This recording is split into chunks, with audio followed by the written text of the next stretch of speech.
And welcome to Tell Me Your Story, New Paradigms for a New World. I'm Richard Dugan, your host. Thank you so much for joining us here on the program. Today's program is going to be dealing, well, with a main subject, but we're going to probably go all over the place as we usually do. Returning guests. We love to have guests who return to our program to talk about the work that they are doing. Karen Abrams is my guest. Thank you so much for being back with us again. This is going to be, I think it's going to be a lot of fun and very educational. I hope entertaining, as well as inspiring, because there is a certain element, I believe, in this conversation we're going to have, that people need to remember to be grateful. I think that gratitude in all areas of life, but especially this one, seems to me like you need to make it incorporate it. I like to use the word grok. They need to grok it. Look, that's a word from Stranger in a Strange Land. It's like to assimilate into every cell, every subatomic particle of your being, the concept. So thank you for being with us to help us to do that. Well, I'm so honored to be here again, Richard. It's so much fun. So much fun the first time I had to come back again. First of all, I love the color blue you're wearing. Thank you. I love this color. It's like my favorite color. This is like such a happy color for me. Absolutely. Absolutely. Between that and the purple that I grew up with the Phoenix Suns. Yeah. That was one of their colors. There you go. Loved that. Not so much the Suns, because we had 2 shots at a world championship in the 70s and 90s, and we missed it by that much. But that's another story for another program. Today's program, we're going to focus. Forgiveness. Yeah, exactly. We're going to talk about money. But I think that what we need to do, because everybody has a little different take on it, I think one of the things that we might want to do first is define it. What is it? And when we talk about it, and are we talking here literally, materially, or metaphorically, symbolically, spiritually? From what perspective do we want to start? Well, I think if we start on this planet, the 3D world, it's a form of exchange. It's an energy exchange. That's what it became, right? It used to be trades for goods or services. And then somebody figured out, if we gave these piece of paper or these coins, we can go about this in a different way. And so we got into this exchange of value through this.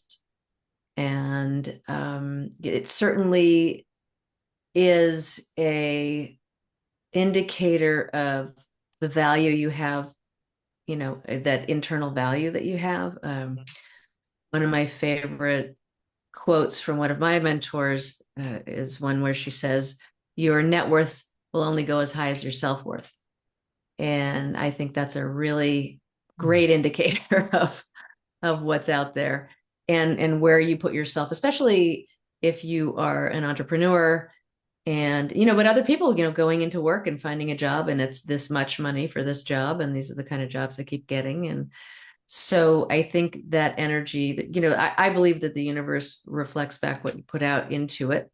And so, and what you focus on starts showing up more in your life. So if you are having money issues, and look, we've had inflation, we've had a lot of disruptors that have been going on. Obviously, politically, it's been a bit of an up and down for the past, 8 years. There's been a bigger struggle than even before that.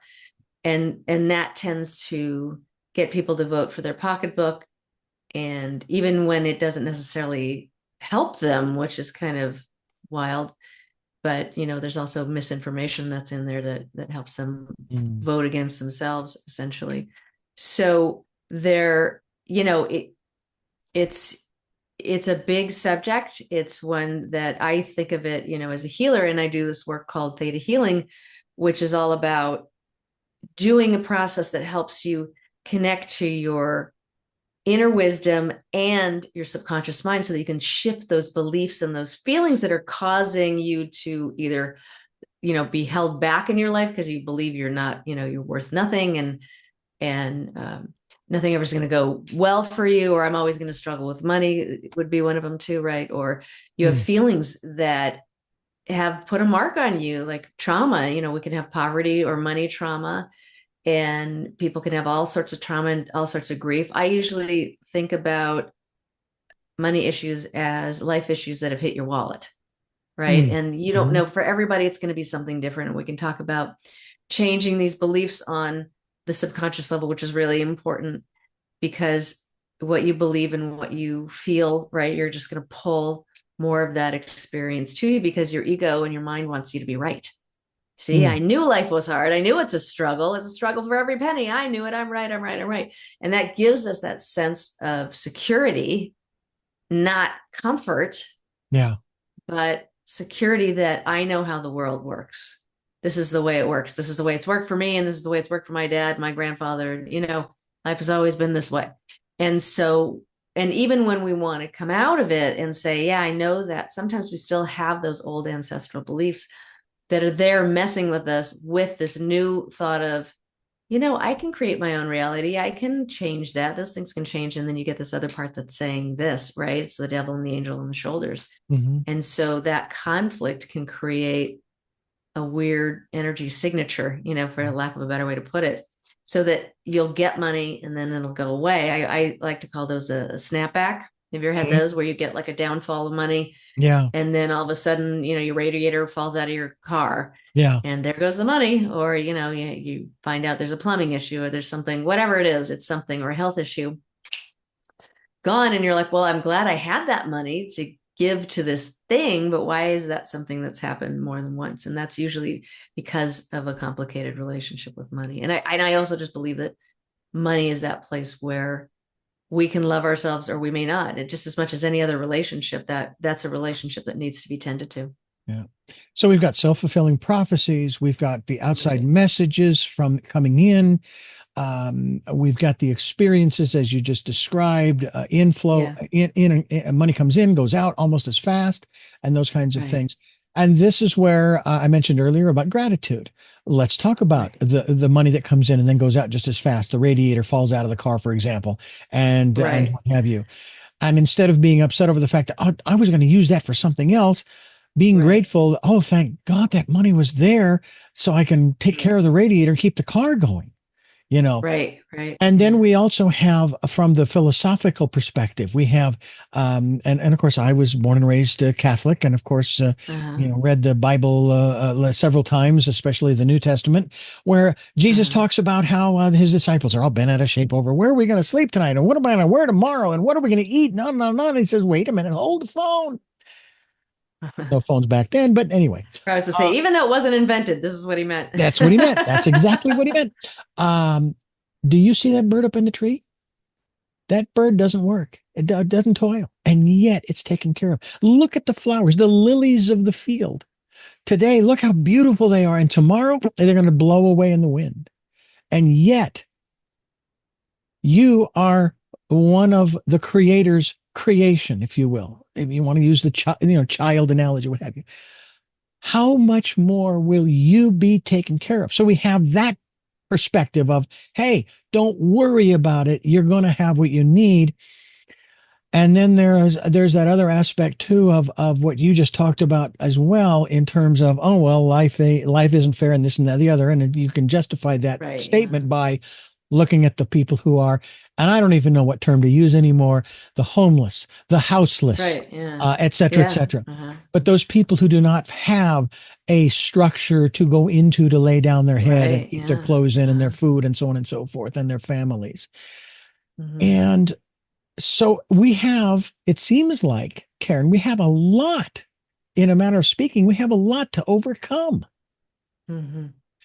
Mm-hmm. Where do we begin? Now, you have a quiz we'll talk about in a minute. I actually took this Mm-hmm. Mastering Your Money quiz.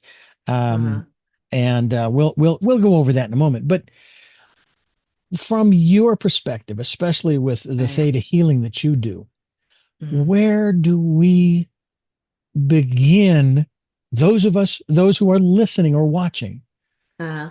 to start the process if, as I have stated on this program, I'm now in a position to say, universe, I want more and I want to start with $100,000 to do this. Mm-hmm. Where do I start? Where do we start? Mm-hmm. Well, that's a very good question. In this work, we go into this, I call it a very powerful meditation to access both of those things, your subconscious mind, because this is where everything's at, and that divine wisdom, so that you can bring those two things together, the most loving perspective you would have on everything that's happened to you, everything that you believe, so that you can shift these beliefs, because that sense of who you are was created with a nascent brain, right? From 0 to 7, we are in theta all the time. And which means that everything that people say to you, everything that people do to you, everything that you say to others and do to others is all imprinted in this brain, which is why your subconscious mind is why your childhood is so powerful, because everything just gets boom right in there. And as you know, especially with parenting, if we all had to apply to be a parent, no one would get the job. Nobody's qualified, and so you need nobody's really, but because the things that come up now, you're like, how was I supposed to get ready for that one? Right. Yeah. And, what's thrown at people at times, right? We've got to kind of collect ourselves and move forward. So with this work, we go to find out what's holding you back. What are those beliefs? What are the things that you're feeling that are trapped? What is it? Abandonment and grief and trauma, and get to these bottom things. And then, like I said, when you're in the theta brainwave, your mind can talk to your body. And we know, even in Chinese medicine, we know and even in Western medicine, we hold emotions in different organs, right? And in Western medicine, we say, well, you get ulcers in your stomach, you're stressed out, right? We talk a lot about stress as being a focal point of disease and inflammation. In Chinese medicine, we'll say, oh, okay, so there's anger in the liver in this work, there's anger and resentment in your kidneys. So we're holding different emotions in different organs. It's just kind of where it's held. So when you can shift these, transform these emotions into unconditional love and understanding and compassion, you start feeling better and lighter. And this wonderful process starts where, because you're feeling better, you start making better decisions, and you start letting in people who have healthy boundaries, like your boundaries are getting healthier, right? Because now you feel like you deserve more from the inside out. We know that, cerebrally, we know, and intellectually, I deserve more than that, right? And I'm a good person. I help people. I could do this, or I'm a business person. I'm out there doing my work. I should get this. And so we know all of those things, but we don't necessarily feel it. And unless we get into our subconscious mind and change it at that level, we're just painting a dirty wall. And so we'll get I'm wealthy and people love me, and do these affirmations. And I just remember when I first found out about affirmations, they didn't help me. All they helped me realize is what I really believed. So if I'm a money magnet and people love me, and at that moment, I'm like, both of those aren't really that true. So why am I saying it in the mirror? This is ridiculous. And so I'd go there and I'd shut myself off, because I knew that there was something else, but at that point in time, I didn't know how to reach for that and find it.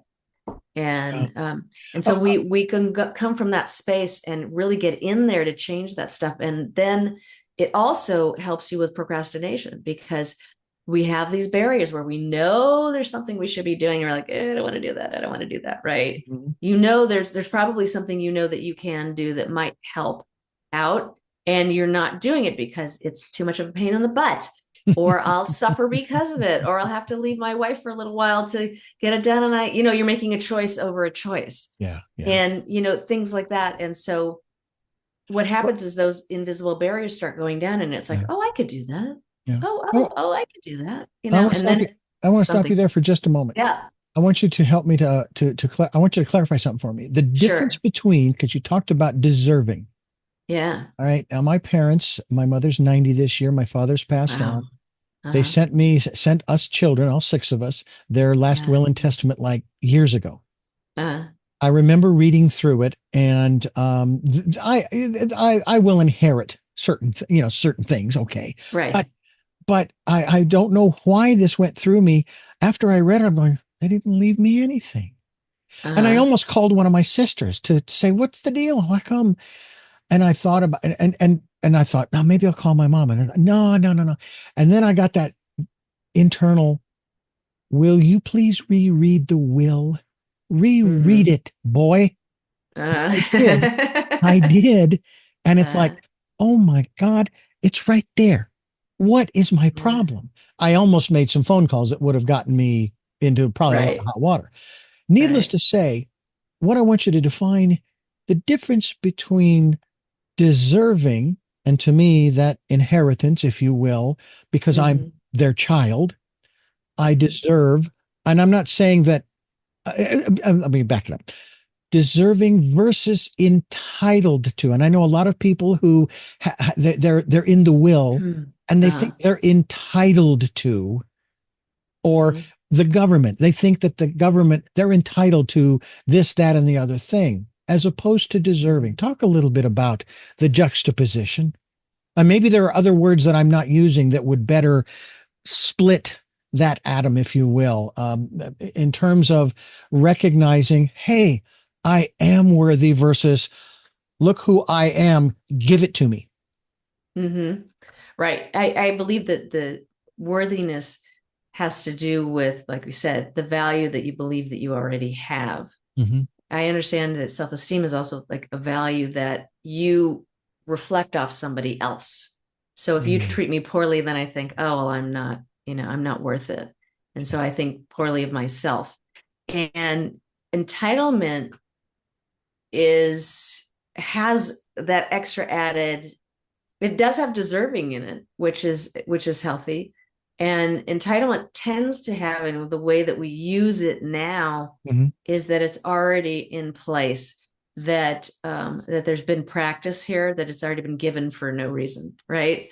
Because if you're wealthy, then you feel entitled to take people's water from the valley, like Right, you right. feel like you give yourself license to do to go beyond where you're at. So it can be used in a healthy. I mean, I kind of get that you can be entitled and still be a person of with ethics and all of those sorts of things. We tend to hear it more in a negative spin now. Mm, Mostly in the collective, we talk about being entitled is a bad thing. But yeah, if you feel entitled to having a wonderful life, then and you feel entitled to joy and you feel entitled to having a joyful life, no one's gonna no one's gonna call you a bastard for that, yeah. like, Well, but we use the founding right, fathers even said we have certain inalienable rights, and one of right, those uh-huh, happens to be, and I even asked this question of my last few guests. And I put this to you too. Do you think maybe they knew something about this, and that's why they put it in there? In addition to life, liberty, which are only a few, they said these among mm-hmm, them are the mm-hmm, pursuit of happiness. They're not saying right, your inalienable right is happiness. It's the right. pursuit. Do you think they knew something what that was about, and that's why they put that in there? I believe that obviously, I mean, we're talking about the 1700s, so Yeah, people really had to work hard just to make what they had. So life was a struggle and life was yeah, hard. So instead of saying they're entitled to be happy, that I don't know that that was an option for many, and maybe not mm, even an option for the founding fathers, because they tended to be wealthy and men for the yeah, most part. They were definitely very intelligent men, for the most part. And so they had that sense of an ideal, and brought together. There was a lot of great thinkers in there. There were also people, other kinds of people there too. But it feels like it's more about that they knew that happiness was something, but happiness was more of a goal as opposed to, that the journey was getting to happiness. ah, And they did have happiness, if they had a kid, or, there's a marriage and those sorts of things. There was happiness, and it was fleeting.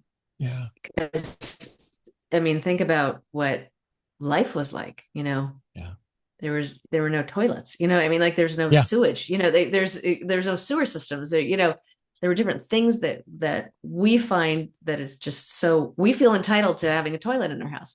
We yeah, feel entitled to have a sink, so there's certain things that we already believe that since they're here, they'll always be here, so therefore that's just part of my reality. yeah. So it's just that we tend to look at wealth and entitlement inside wealth as a wealthy person is taking something away from somebody else because they feel like they're entitled to things that don't even belong to them. Yeah. And So let's talk a little bit about that too, in terms of the volume of things, resources, we'll Yeah. use that broad perspective. Because obviously, within the metaphysical community in particular, there is this whole conversation around the attitude of lack, not Uh-huh. having enough. And when Uh-huh. I say I am content and I want more, that is not because I'm not content, because I want more because I don't have enough. No, Right. it's because I want Hmm. to do more. And of course, even in scripture, it says, to whom much is given, much is expected, or there's a greater responsibility there.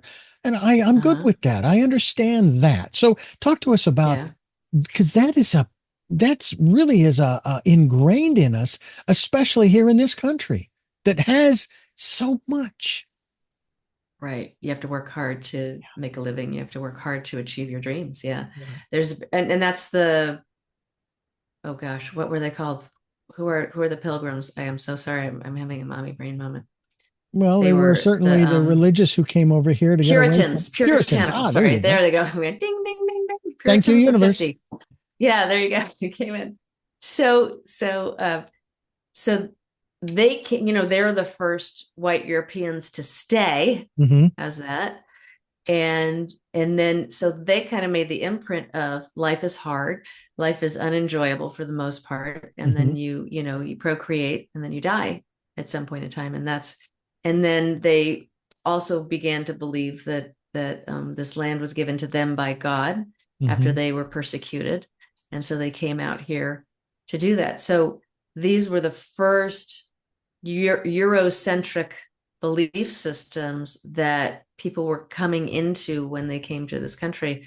I'm sure that was also something that was happening in Europe too, because there's a lot of suffering and a lot of working hard there too. So I don't know that it was that much different. And they just brought that mindset here. Yeah. And that has stayed. And when we came up with that concept of the American dream, it was work hard and then so that your kids and sacrifice so that your kids could do better than you, right? When the Hmm. immigrants, Hmm. because everybody comes from an immigrant, even if you came from the Mayflower, you were an immigrant.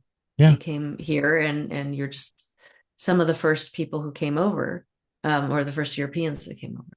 So we started with that kind of ethic and then working the land, right? That kind of ethic, pushing back to take land, right? Hmm.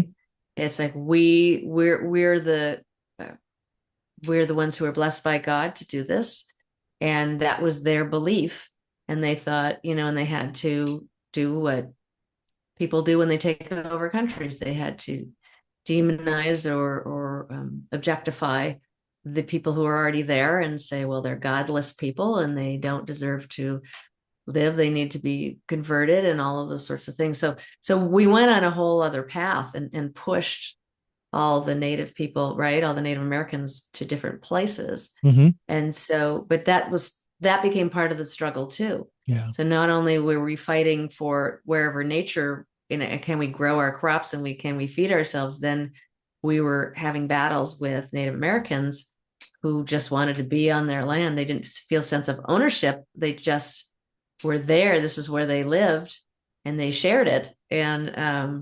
But Europeans came from a different mindset, which was, right, it was cold weather. So you need to gather things together. You need to have a shelter. So Mm. you will live through and survive through the winter. And so that sense of gathering things and holding on to things and getting, taking from the environment was just part of survival Yeah. and a way of gaining prosperity, as it were. Yeah. That the more objects you had, the more likely you were, the more food you had, the more objects you had, the more shelter you had, the more likely you were going to be able to survive. So that became a sign of wealth. Yeah. Well, and I know too that with that whole dynamic that has existed down through our history of the United States, Right. that that's just the way it was. We're not saying it's good or bad. It's just that's the way it was.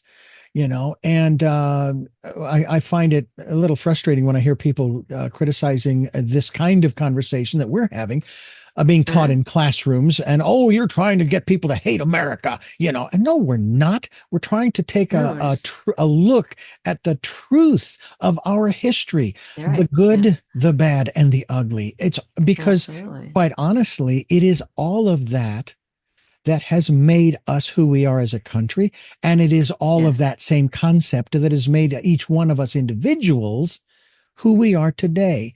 Regret, for example, waste. It's a waste because if we could go back in time and undo Hmm. that which we regret, Right. we wouldn't Yeah. be who we are today. Right. And so it's like, okay, I need to start from this place. Hmm. I I'm a good person. I'm a good man, just doing the best I can. Hmm. And now I need to take a look at the good, the bad, and the ugly of how I got here. And maybe I have to go through some processing, maybe some counseling, some therapy, Uh-huh. self examination, that kind of thing, to say what's the word I want, to have some peace over those Right. things. I'm not. It's not saying that I was justified or anything. It's just saying Right. that was part of my life, and that was me Right. then. It's not me Yeah. now. I've learned a Right. lot. And that's why Right. someone asked me not long ago, so why don't you talk about all of the mistakes that you've made in your life? And I said, I've never made a mistake in my life. I've had Uh-huh. learning experience, life lessons, learning experiences. Right. That's what Hmm. I've had, not mistakes. And I realize that Right.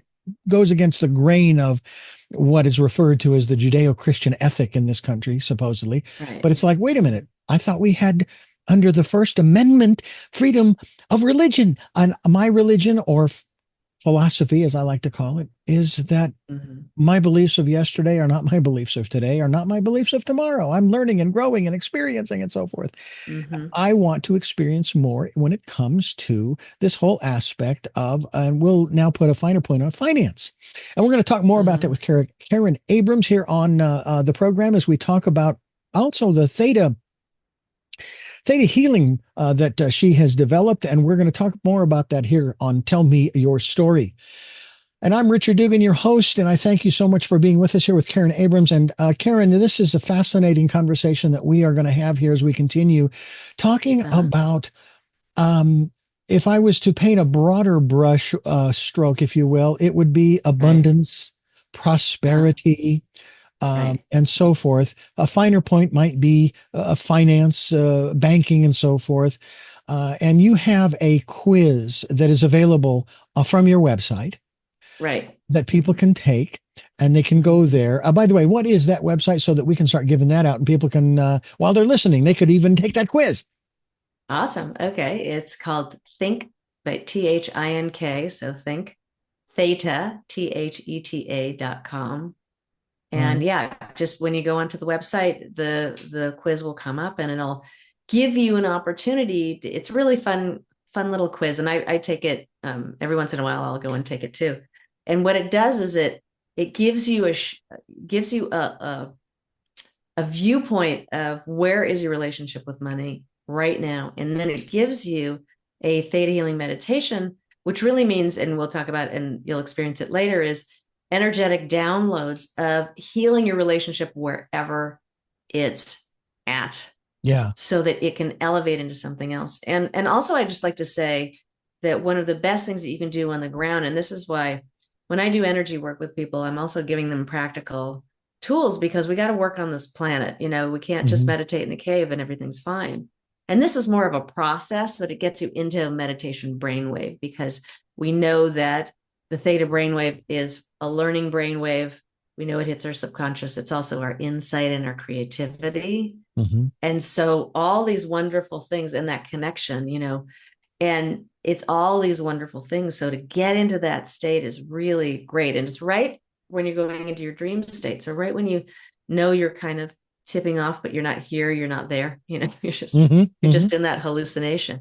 And when you're in that hallucination, your legal hallucination, um, you are, you know, you're open. You're open to the insight and the most loving insight there is. So you And tell that's me I why don't need to it's go so down to Peru to powerful. take ayahuasca. You don't have to do that. You can do this here. But also, one thing that you can do on the ground Hmm. is the best way to get your relationship with money into a better space is really to treat it like a cherished friend. Mm, So have it be a relationship like I would say, and let me put this out as a big intuition that you have a wonderful relationship with your wife, that you're very connected to, you very much love her, and you're very much there for her. And she is there for you. She loves you like crazy. Like that's the sense I get from mm-hmm, you and that sense of security you have when you talk about her. hmm. And that's a beautiful relationship. And that's based on how you communicate, how honest you are with each other, how you can be there for each other when you need each other most. And then other times too, you're always there for each other and you enjoy each other. And the same thing you can say about money.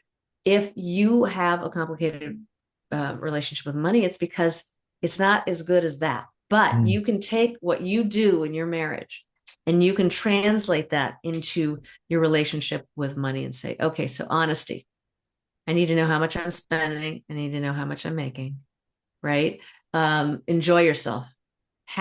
Create accounts where you take a percentage of your money. It doesn't have to be a ton of money, Hmm. but a percentage of that, put in a fun account and save it up so that you can feel pampered one day when you make enough money to go on a little trip or a big trip or do something in between and then have another account for your expenses and all these other things that you want to do, education and learning and expansion and fun, what else, and then your expenses, right, and all these different things and taxes, so that you can take little pieces out of and percentages and put them in each account so that you're taking care of yourself and you always know how much you have, Yeah. and that will help you feel better because you'll have that sense of control. And And if we yeah, go ahead. from a technological standpoint, the financial institutions that we do business with, not we, me and my wife specifically, but we collectively, uh, yeah. now are actually setting up algorithms and so forth to where you go into your bank account and you can go into a section where they'll say, and here's what you spent. And here's what you, Mm-hmm. here was the Right. income, here was the Right. outgo, and here are the categories of spending, and that Yeah. they actually start putting together for you. So it's not so arduous as it once was. They're making it a lot Yes. easier to do what you just said. Yeah. And there's a lot of different apps you can get if you Hmm. want on your phone, and everybody's got a spending app and da, da, da, and that'll just, that could just do it right away. So all of Yeah. them that, yeah, it's easier than ever to keep track of it. And now it's really about getting rid of those emotional, healing those emotional traumas that got in the way. So Mm. like if you're having a complicated relationship with money and then maybe there's some trauma that you're avoiding that you associated with money from before, right? Hmm. And like, I'll give you an example. This one gentleman that I've worked with, who had trauma when he was little, when he was young, he had war trauma as a citizen. And and he was in the bombings in Europe, in London, okay, when he was a little kid, the Nazi bombings. And so he had that trauma. And then when he was a young man, he enlisted in the army. He didn't enlist. I think he was drafted for Vietnam. So four and probably what, 18 or 20, right? Somewhere. Right. So he's got war trauma on both sides from being a civilian and from being a soldier. And then whatever life gave him in between, Yeah. which I'm sure we could all list 10 traumas right now without having any sort of war experience at all. Yeah. And so he had a lot of trauma. And so at some point in time, he even, became destitute because that's where it manifested a lot in his finances. And when we started working together, we started clearing and healing all these traumas from when he was a child and from when he was a young adult and all the stuff in between. And he was learning, because one of the things we said, the theta brainwave, you learn what you're meant to learn from and the most positive and loving and compassionate lesson you can learn from whatever happened to you with it, even if it's really intense and we would view as very tragic. And he learned all these things. He let go of a lot of stuff. He comes back with energy of unconditional love and understanding and compassion. And so then he's a really bright guy. He's a brilliant guy. He's fascinated with money. He's fascinated with investments. He starts reading journals. He starts doing all that stuff, and then taking his money and investing it. And over the years, he's set for life now. And did it happen overnight? It wasn't like he went, oh, here's Apple, here's, $100,000, and then Apple became Apple, like it wasn't that. But over the years, now he's set, and he's like, and he's able to give money to other people when they need it, and it doesn't affect his station in life. And so so that was his life experience that was holding him back. And when we got to it, it was great. I want to ask you about something before we get into the quiz. Sure. Great story too, by the way, a good example of it takes time in many instances.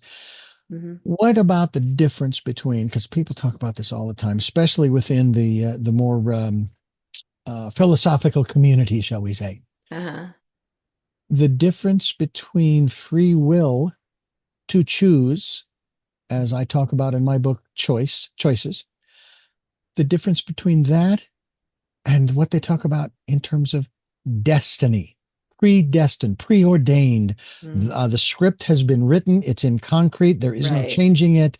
And this is my lot in life. Because you made that reference earlier too. Right. Yeah. So I believe that we're that ball of clay, and that we're shaping it along the way. I do believe that we're influenced. In Theta Healing, we talk about how there's 4 levels, basically. Not basically, there's 4 levels. You can count them any way you want. So this is just the way it's counted here. So there's the core level, which is everything you're affected by, everything that happens in this lifetime. The second one is your ancestral level, your DNA. So you come in, and we already know this.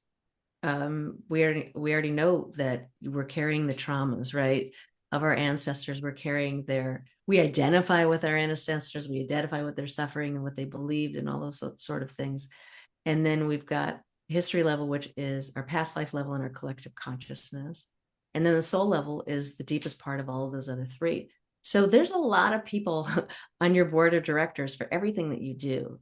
You still have to take 100% responsibility because you make the final decision. But let's say you want to get married, and the ancestors are saying, get married. And then the collective consciousness is like, don't, you'll be tied down. What happens if it doesn't work? And you're listening to everything going, I don't know. And you base it on something in your childhood. And then you go, I'm getting married, or, oh, I'm not getting married, or I keep marrying the same kind of woman, or I keep dating the same kind of person. And they're always my father. I keep marrying my father over and over and over again. Right.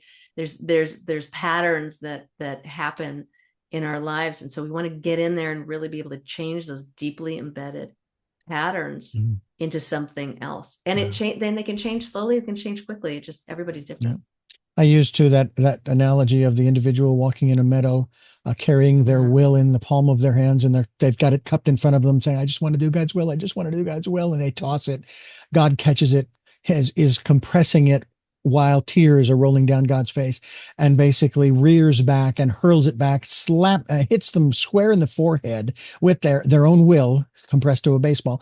And he says, then do something with the life I gave you. You are not a puppet on a string being manipulated by forces you do not understand.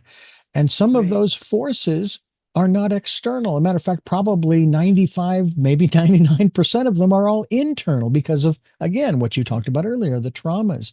I never even considered, because my lifestyle didn't change that much when the lockdown came in 2020 with COVID. Right. But a lot of people are using the term PTSD to describe the suffering, the pain, the anguish, the this, the that, the other that they went through because of the virus, because of the lockdown, because of the restrictions, and on and on and on and on. And I just have to sit back and say, okay, I hear you. You had this experience, because that wasn't my experience. I was still going to work because I was the only one there. Right. Yeah. So it was pretty easy. Yeah. It was pretty easy. You had the perfect job. Yeah, absolutely. Karen Abrams, my guest, and we're talking about her Theta Healing, and we're going to talk about the Mastering Money quiz here as we continue here on Tell Me Your Story. I'm Richard Dugan, and you are listening to a program that is talking about, and I'm going to put it in this context. It is talking. We are talking about Karen Abrams and I about the ways that we can better embrace and incorporate into our lives, into our being, the abundance, the prosperity, the money, the finance, the wealth, and so forth and so on that I think we all want to a Mhm. greater or lesser degree, okay? And we all deserve.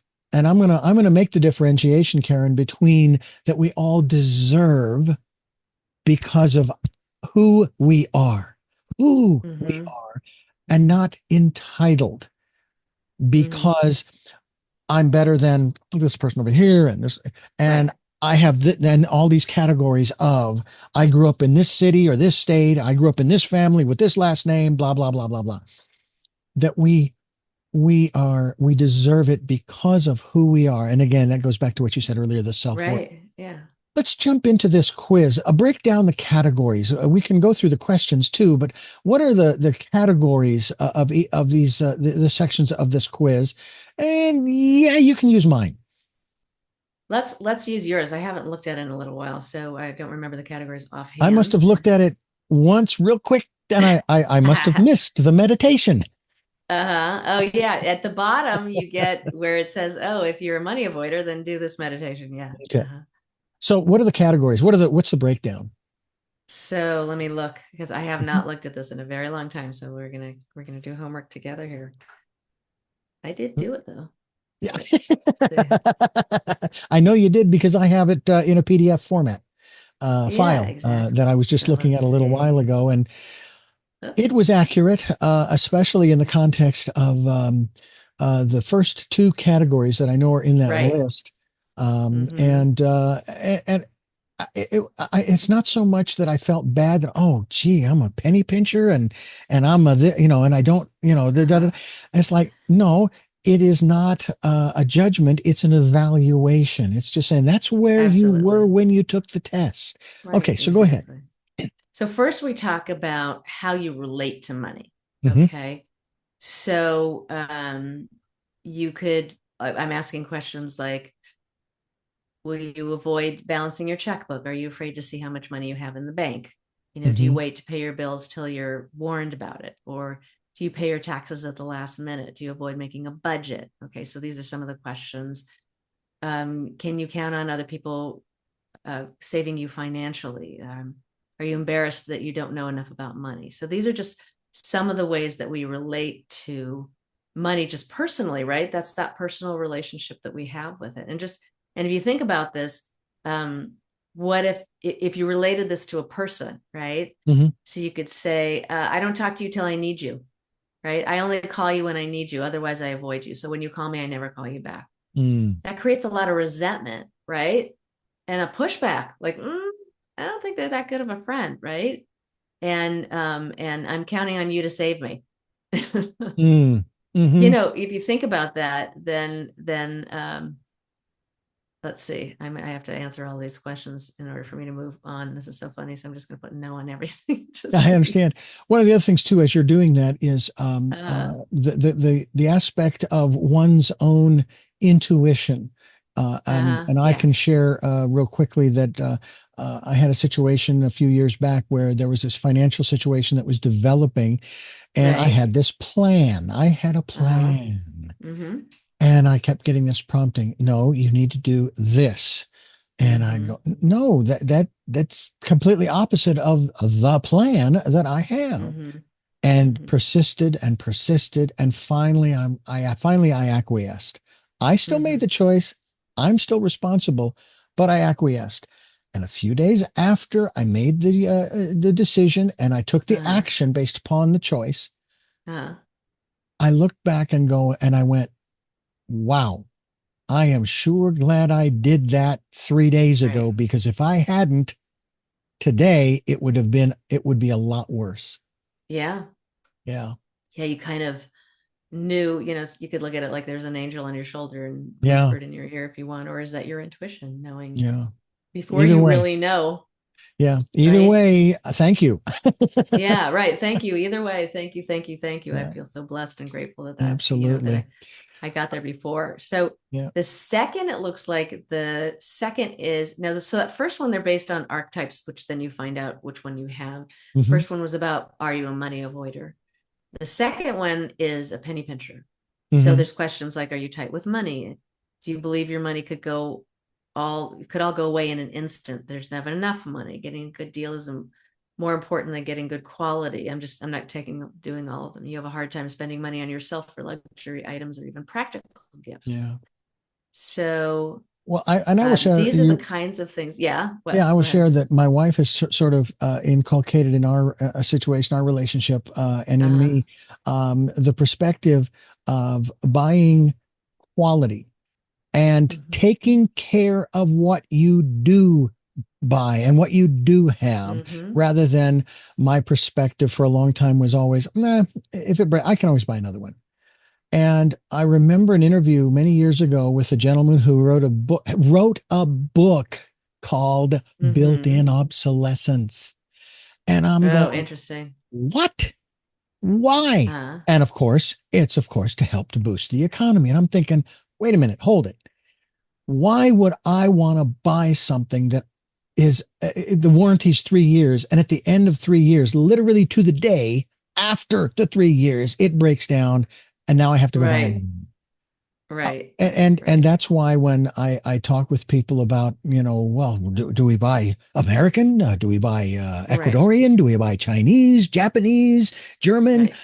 And of course, in this country, many people are very patriotic, say always buy American. It's like, yeah, Mm-hmm. but if it's crap, why would Right. I You want want to to buy buy it? quality. Right. And I'm not real thrilled with buying products made in China, not because it's China and the government, it's because it's not quality. Mm-hmm. Mm-hmm. It's like they make it just to make it to sell, I guess, to us, because we're so Right. gullible that we'll just keep buying it and buying it and buying it, even if it breaks down. And Mm-hmm. I'm tired of that. Matter of fact, there was a pair of Right. shoes that I bought when we used to visit Santa Barbara back in Mm-hmm. the late 1990s into the 2000s. Uh, SAS pair of shoes. Do you uh-huh. know how long Okay. those SAS shoes lasted? Tell me. 13 years. 13 Wow. years. Nice. Nice. Now, if Wow. that is not a ringing endorsement, I wish they were an advertiser for SAS shoes. I don't know what else is, because when your shoes last like Yeah. that, and I Mm-hmm. paid over $150, and I'm going, I've never, and when I bought them, I've never Right. paid 100. Why would I want to pay $150? Da, da, da, da. Again, it goes back to one of the things my wife said, buy Right. quality and take care of what you have. Mm-hmm. Anyway, Mm-hmm. continue. Um, what is that? Oh, I think my brother said something funny. He's like, buy it at a quality price or pay. It was like buy at a high price or pay twice, something like that. Yeah, I've So heard that it's, too. I've heard that too. Yeah. yeah. And obviously high price, you have to see quality. You got to see quality more than Absolutely. anything. Yeah. Matter of fact, we So bought a washer just recently. It was over a yeah. thousand dollars. Right. Oh yeah, that's where they're at. All right, That's where and they're at. it's Yeah, good one. electronic. I think it's a Samsung, same brand as my Hmm. phone. However, Right. you can't link the two, and I wouldn't want to anyway. And we really like it, and it does the job that we want. And we'll see how long it lasts. But anyway, I Uh, think your brother's probably very accurate in that regard. That if you're going to pay, make right. sure you're paying for quality. And I would say if you're going to Absolutely. pay a high price for something and it offers a protection plan, I'd get it. Hmm. Because Right. what's an extra $20 or $30 to Right. the 1,000 or 1,500 or whatever it is? Yeah, That's a absolutely. pittance, and at least you know that it's covered by some kind of protection insurance. Absolutely. Yeah, Yeah. no, no, absolutely. You want to make sure you're getting quality and kind of going from there. Now the next archetype on this is the love-hate relationship with money. Mm. So this is, does your bank balance dictate your mood? This is a big one for people, right? I mean, who doesn't feel better if they've got a lot in their in their bank account, and Yeah. who doesn't feel better if there's $8 left. Some people who have faith and go, it's fine that it's $8. I'm going to make it all, it's coming in tomorrow anyway. So we're good, Yeah. So people can look at that and have different reactions to that. Do you resent wealthy people to some degree, but would love to be one of them? Do you aspire to earn enough to pay your bills when you struggle financially? Your resentment towards money increases. And do you consider anyone amassing or enjoying their wealth to be less spiritual than you are, or less spiritual in general? Your desire to have money is great, yet the thought of having too much of it is disconcerting, right? And have you ever thought of, well, what if I won the lottery and I won $100 million? Yeah. Now I've got to worry about my family getting kidnapped. A lot of people think that, like, if I win too much, even though they want to win that money so they could help everybody and help themselves, Right. they feel like I'm going to lose something very valuable by gaining this money. There's a And that's self-fulfilling another prophecy thing, again. right? Yeah. Yeah, Self-fulfilling prophecy. exactly. And then the last one here is, let's see, what is this archetype here? Let's see, you enjoy using your money for goods and services for your immediate pleasure. Oh yeah, the spender. Okay. Yeah. Oh yeah, the spender. So this is, people who get a rush out of spending, right? And once again, there's no judgment, because you could probably find a little bit of yourself in a lot of these, Yeah. or in all four of these. It's definitely true that could happen. So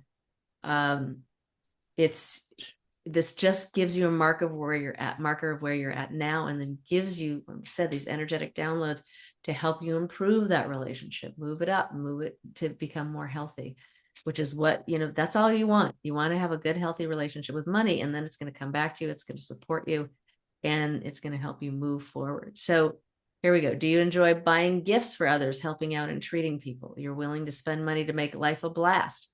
Do you get a thrill from buying something? It doesn't really matter what it is. You can regret a purchase after the bills roll in. And my mother, God bless her, was she was a spender. She was a compulsive spender.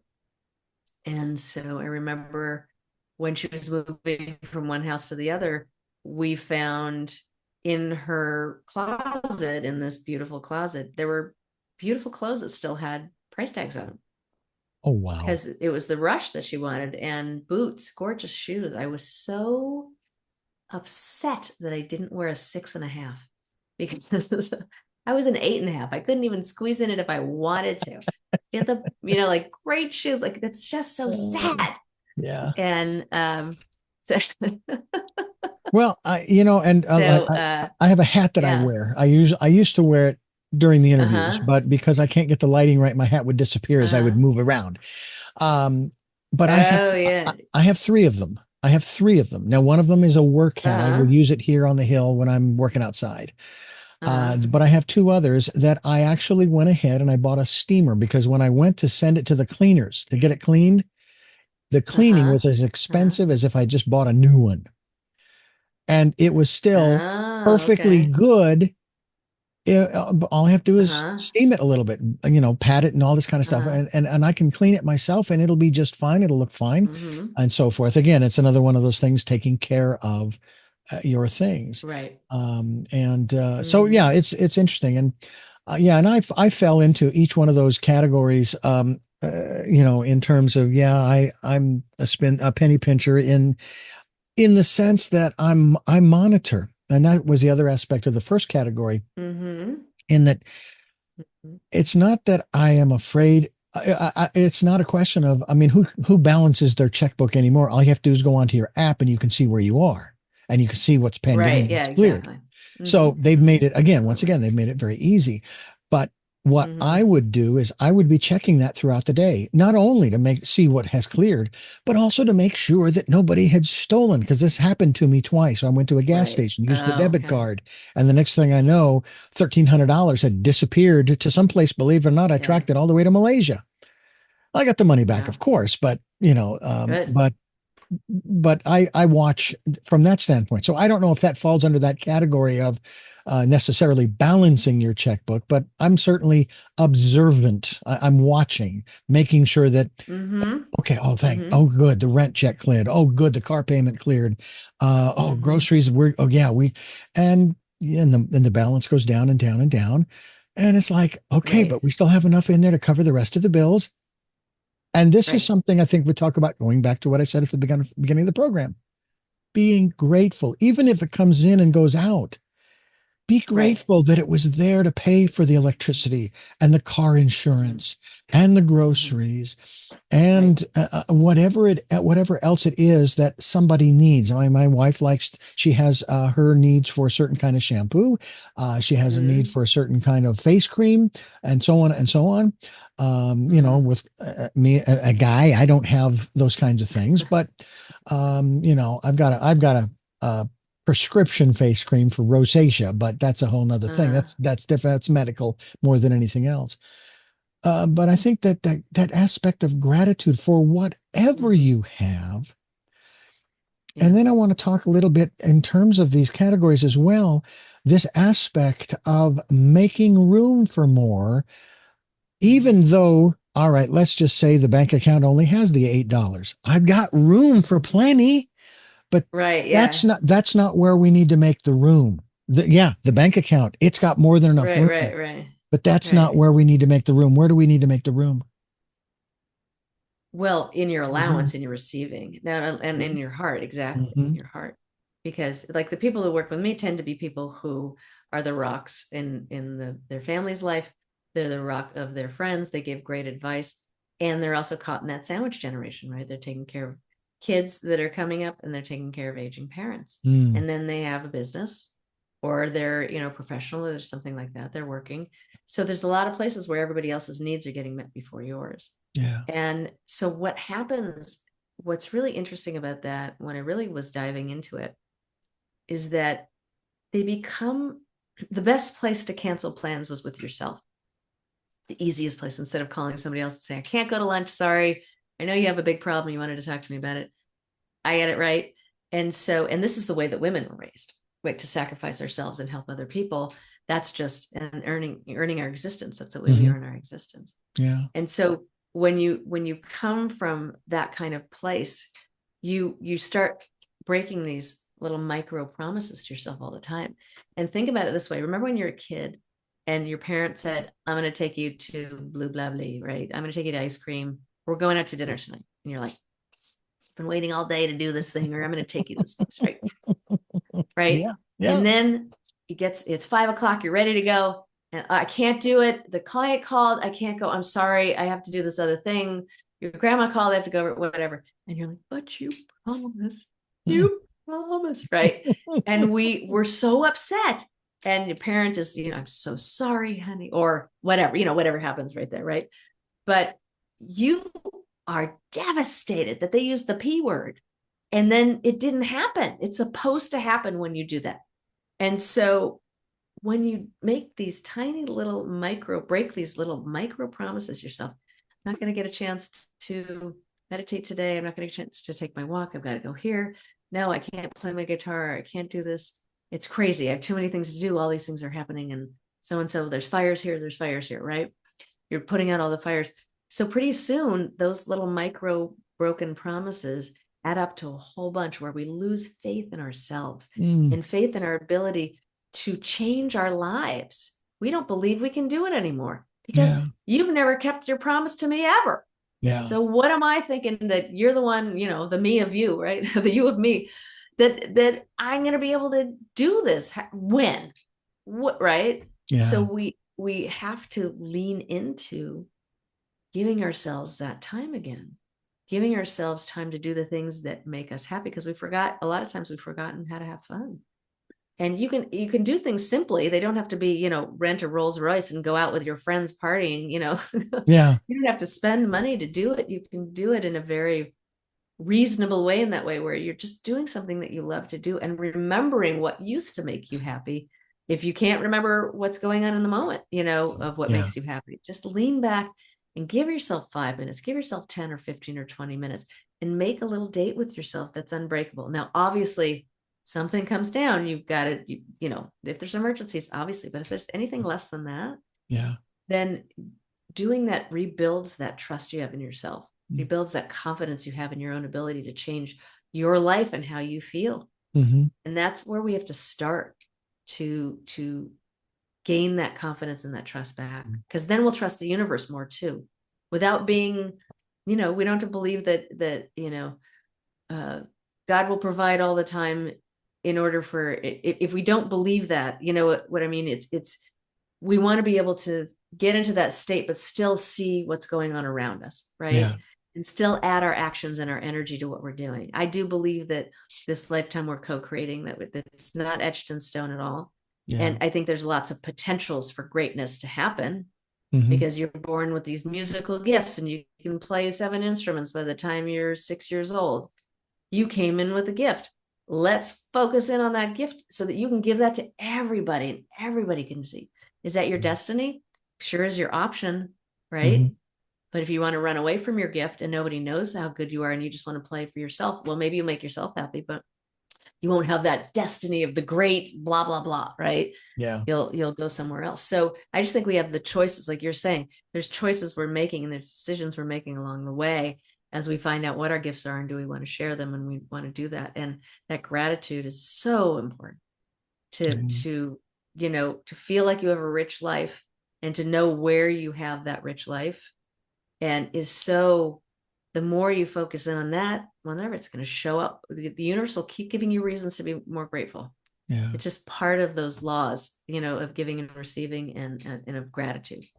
Aside from this conversation, most of the interviews that I do, and then when I go into the radio station to produce programs, or I need to do some editing, some production in that regard, and if my mind has been on, I'll just use the term, the dollar sign, or no matter what the conversation in the head is, it almost gets pushed out for a period of time, because I took my father's advice, and I probably took it long before he ever gave it to me, but I'm glad he gave it to me anyway.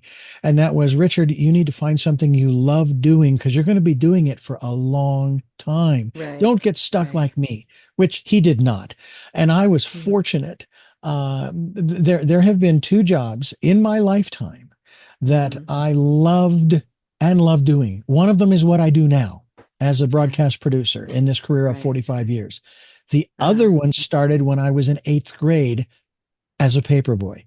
And I swear, if even at 64, if that job were available, I would take it again. The way it was, the bicycle, the baskets in the back, the big paper bags in the front, going out collecting money, because I got to meet some incredible people. And I think that's part of the reason why this is such a joy for me too, because I get to meet incredible people and have great conversations. I made a lot of good friends along the way, being a paperboy for 5 years, from 8th grade through high school, all the way through senior year. And I had some money issues during that time. Matter of fact, believe it or not, even in the 8th grade, I wasn't delivering for very long. I was fired for misappropriation of funds. I was spending the money that I was collecting on models that I was building, airplanes and ships. That kind of thing. It was still misappropriation of funds because I wasn't able to pay the paper bill. But they hired me back after a while, and I managed to keep a fairly stable ship, The one thing you said that I'd love for us to touch upon here real quickly, and that has to do with trusting the universe. Sounds to me like that does have to be in balance with everything else that you've talked about here. You can't just carte blanche. Now, my wife and I, when we decided to move to Santa Barbara, we'd both lost our jobs. And we're sitting in front of the TV, and she says, I'm scared. I feel like we're on the edge of a cliff. And of course, I said, well, everything I have read, all the programs I've been through, the authors I've interviewed, and on and on and on. There's only one answer I can think of, or one conclusion I can come to. They all would say that when you come to the edge of a cliff, and I remember processing this, thinking, this order is counterintuitive. It should be the other way around, but it's not, and it's appropriate. You jump and you trust, not the other way around. You jump and trust. And we did. And I had no fear, none whatsoever. And the next thing you know, May of 2006, here we are. and we've been here ever Right. since. And I Mhm. still hold that out there to the universe saying, look, when you are ready for us to move, physically move somewhere else, you will make a way, just like you did in Right. 2006. But I am still going to Right. be doing what I can do to Uh-huh. be ready for that time. And that's what I've been doing for the Right. last 18 years. Um, Right. Talk to us about, because again, you've got two things there, and they're kind of the same thing, our intuition, i.e., Right. versus, not versus so much, but in combination with trusting the universe, the great universe, Hmm. Uh-huh. Well, balancing I believe that you, with everything else. right. You've got to have discernment and know and see what's going on, and then understand that if you trust and it's all about taking the actions that you need to take, having and using trust to help you along the way, having the discernment to know that, well, gee, if I'm selling, fur coats in Florida, that's probably not a good idea. It's wet and hot and rainy. This is not going to work, right? Yeah. So you need to have discernment in there to know what needs to be tweaked. Yeah. Yeah. And so is God going to provide that if you try to sell it there? I would say that maybe you should look at a different product that might be selling a little bit better than that. Yeah. So you have to balance these things, and the trust is really, really important. Yeah. Trust is very important in creating that. And as long as it's, how do I say it? Blind trust, I think you have to see what's there too. It Hmm. doesn't mean like if you see something like you said, if you see the cliff, you can still choose to jump Yeah. and then trust. You can do that. That's fine. If you have blind, faith or blind trust, and then it really doesn't look like it's going to pan out this way, then maybe that discernment is trying to help you guide with that intuition, Yeah. guide you down a different path so that you can be provided for, Hmm. and you Exactly. can match these with. So being really aware, a lot of people, even in very complicated times, which we are tending to be in right now, there's a lot of really savvy people who went, oh, I just need to shuffle the deck this way. I mean, remember when COVID hit, a lot of restaurants, I was some crazy number, 60% of the restaurants went down. It was just a crazy number. Hmm.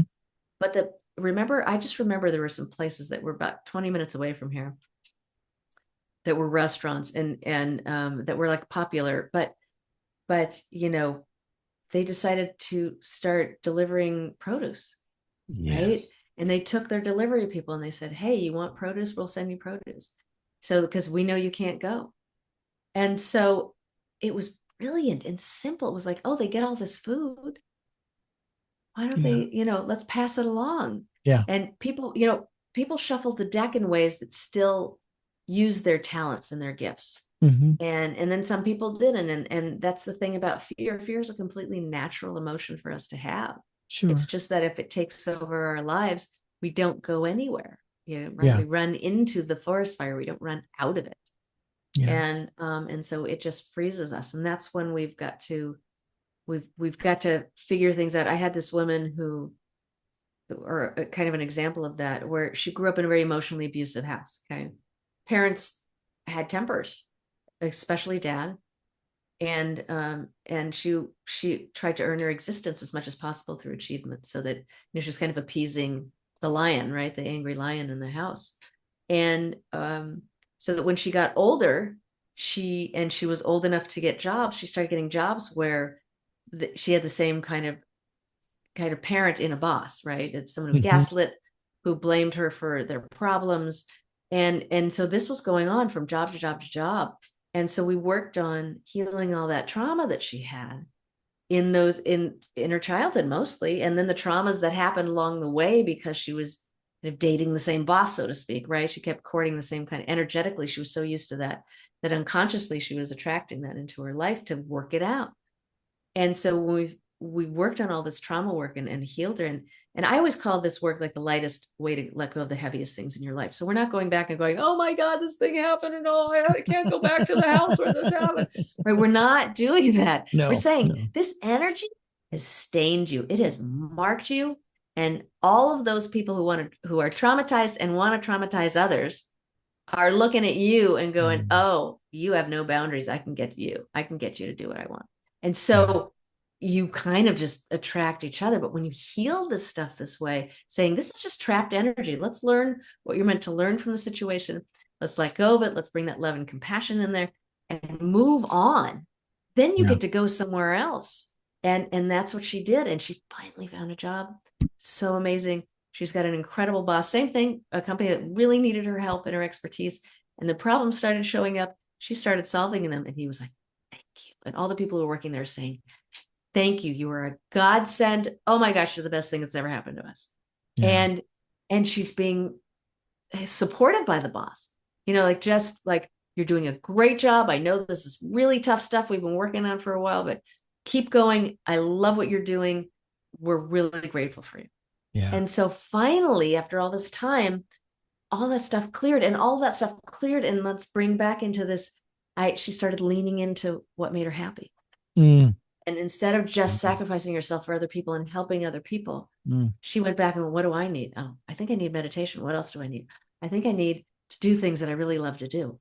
Mm. I think I need to see my friends more, and all these things, she Yeah. started doing them. All of that together brought her to a job that has been wonderful, and she's making wonderful money. And she's Yeah. like, yes, I got it. It's Karen Abrams is my the guest. We're thing. talking about theta healing. She is a theta healing, theta healer, a master healer, actually, a theta master healer. ThinkTheta.com. We'll be linked to that website. We encourage you to go there as we continue here on Tell Me Your Story.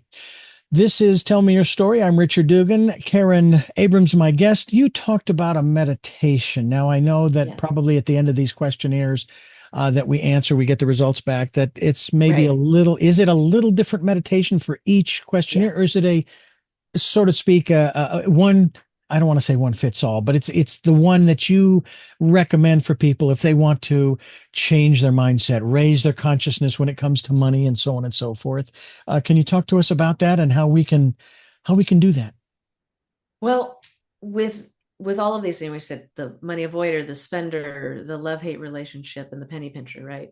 So these different aspects of your personality that are based on the experiences that you've had on all these levels that we were talking about before, and primarily also just in this lifetime, right? So these at the bottom, it'll say, okay, well, if you scored a 6 or higher, right, in your money avoider, listen to this. And this is where I go into a theta session with you, a mini theta session about 5 minutes long, where I'm going to say, would you like to know what it feels like to be safe? Like, what is money? Like, you go into different things like, what's the most loving definition of money? What is, does it feel safe for you to be in your body and in the world? What does that feel like? What does it feel Mhm. like to be completely loved, completely valued, Mhm. completely listened to and acknowledged?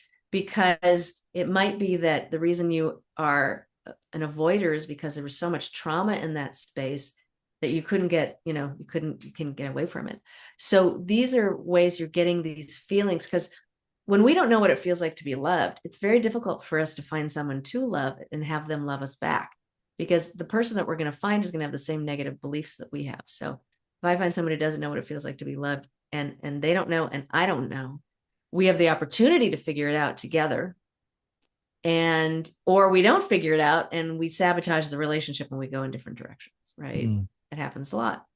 So in this, you can literally energetically, like a computer download the feelings with your permission, so that you can have that reference point. I know what it feels like to be valued now. I didn't, because my dad never listened to me and my mom was too busy doing things around the house. She couldn't, she was so busy in her own world and trying to take care of all of us that she didn't really take care of us emotionally, just physically. And so now I know what it feels like to be loved. Now I know what it feels like to be cherished and nurtured. I never got that from my parents. Dang, but Mm. now I kind of feel it. And Mhm. and I'm like, ooh, that's kind of wild. I actually feel that that's happening. And you just move through the world a little bit differently. And because Mm. of that, you start attracting different people in different kinds of situations. You may not look into an investment that seemed a little sketchy before. Like before, you might have felt desperate, like this could double my money, this could triple my money, I should do it. And even though all the signs are there for this not to work at, for this to be different than it sounds like, but I'm going to do it because because I'm desperate, right? Desperate people do those sorts of things when they need the money the most. A lot of times they lose it because that desperation, they're grasping for anything that's coming to them, but they're not listening and they're not watching and they're not hearing. There's They're all not doing, there's also that lesson of the lottery winners who right. they are in that attitude of lack. They've been there for years, what for whatever reasons, and then they win the multi-million. I forget, one guy won a billion or what have you. Anyway, and they've tracked this, and 1 year later, most of them are right back where they started from. Yeah. For a lot of different reasons, but that ties into a lot of other subjects that I could bring up. I wanted to bring up the issue, the aspects of the law of attraction. I wanted to bring up the some other concepts as well in terms of our not just our relationship with money, but now there's the aspect of again, the whole aspect of gratefulness in terms of prosperity. I mean, as I shared with you about my very first commercial radio job, I started out minimum wage 1980 with $3.65 an hour. 15 years later, I was making a whopping $7.35 an hour. And during that period of time, I met a lot of people that came through the station, employees who complained that, oh, you don't pay me enough to do this or that or the other and this kind of thing. And I could have gone down that road, but I was given a time slot in the evening where I could do interviews. And I started to look at that and I'm going, wait a minute. Okay, so I'm still making this minimum wage. All right, I get that. But maybe I'm getting paid in other ways. And I was given the time slot. They weren't charging me for it. I was an employee. And they didn't sell it. And if they did, I'd move it and so forth.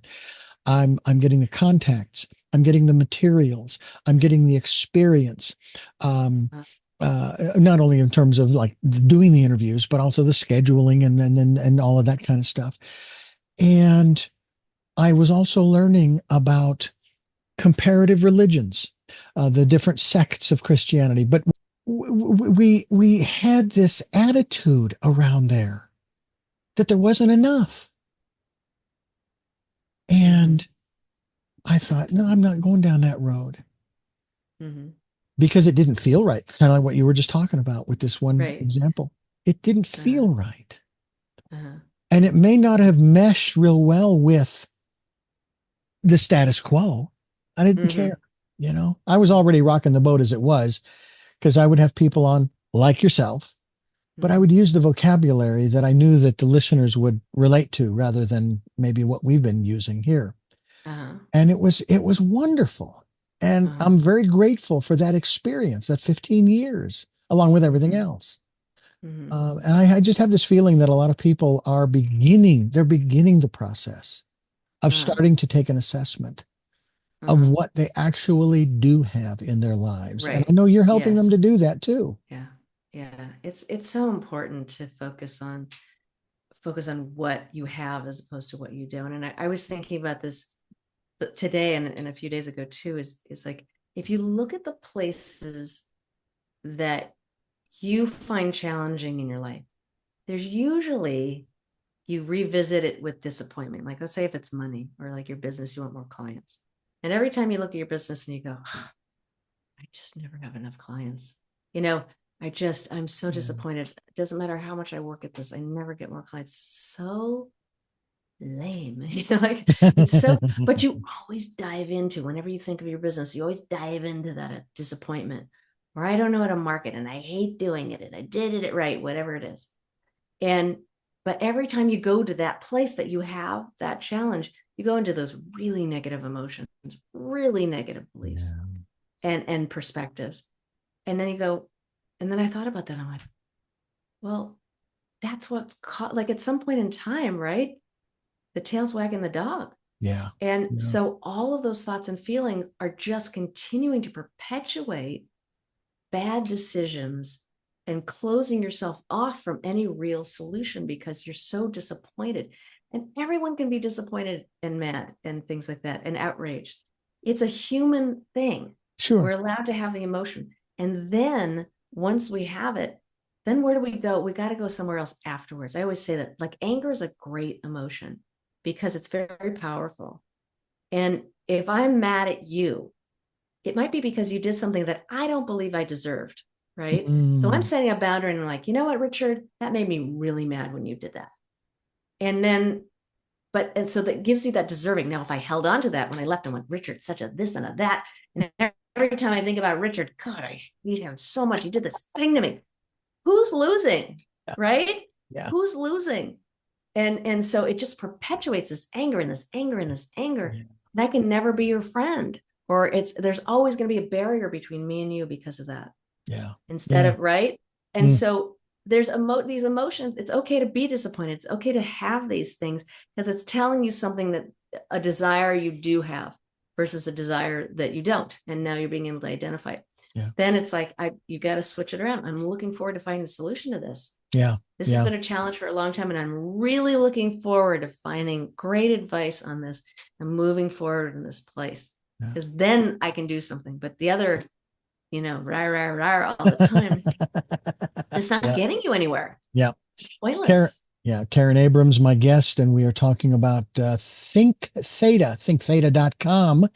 Boy, I tell you, you got to be careful how you say that, because it's like think theta, thought thom. I win. No. Yeah. Thinktheta.com. That TH just sticks there. Yeah. We encourage you to go to the website. We'll be linked to that and get more information. Take that money mastering your money quiz. I think that'll be fascinating for you, and take it more than once. A little time go by, but take it, and then that meditation is available to you. And I'm gonna pull that up myself and take a listen to that, and then take the quiz again.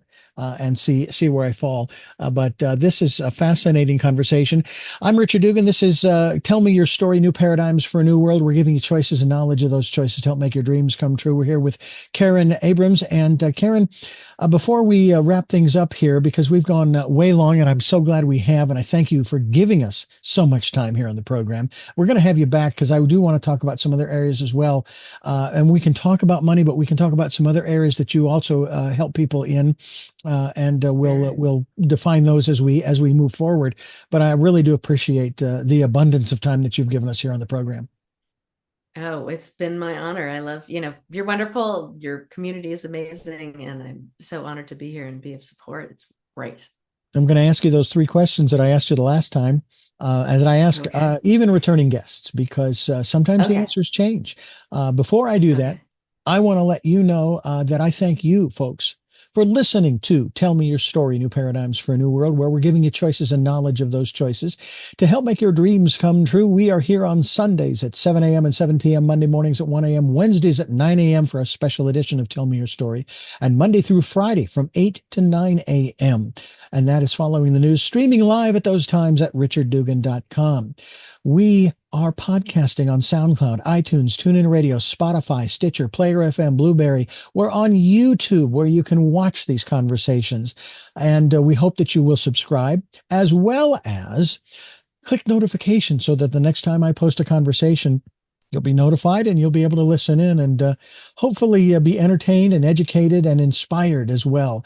We also want to remind you that the book Choices, 5 Steps for Life, is now available at Amazon in both hardcover, I should say, hardcover, paperback, and Kindle, with Audible soon to be added. All I have to do is sit down and record it, and I will. So hang loose. It'll be coming soon.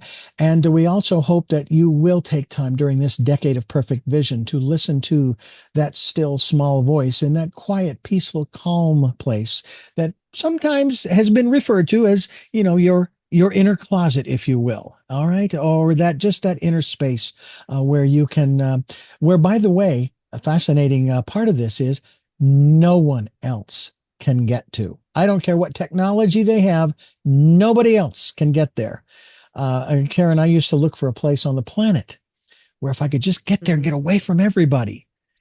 And then I realized that if I can get there, so can they. And that's when it dawned on me. Oh, yeah, it's in here. It's in here. So with all of that being said, we're going to go ahead and ask those final questions of our very special guest. Thank you so much again for the time. The first of those questions is, who is Karen Abrams? Who is I? Who is? There you go. Who was I? You know, that's such a great question. And I always go off into space you've asked me this before, and I go off into space to think about, I feel like I'm a, a girl, a friend, a woman, a mom, a sister, and a musician, a Mm, healer, and just someone who's here also just to help people have a better life than they mm. do right now. And that's what makes me tick.